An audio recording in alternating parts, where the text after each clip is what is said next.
Slovensku a ľudia na Slovensku majú väčšie problémy, ako je Ukrajina. To je všetko, čo môžem povedať v tomto okamihu.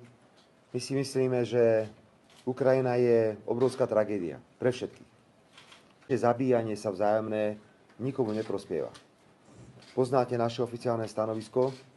Radšej 10 rokov rokovať o miery, o kompromisoch, ako nechať ďalších 10 rokov sa zabíjať ľudí a po tých 10 rokoch budeme tam, kde sme aj teraz. Takže to je náš postoj. Nemeníme nič.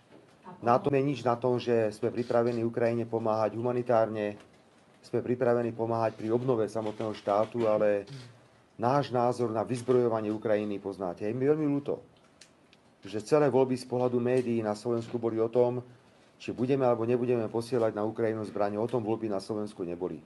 Ľudia na Slovensku majú svoje vážne problémy a pre nás sú prioritné tieto vážne problémy.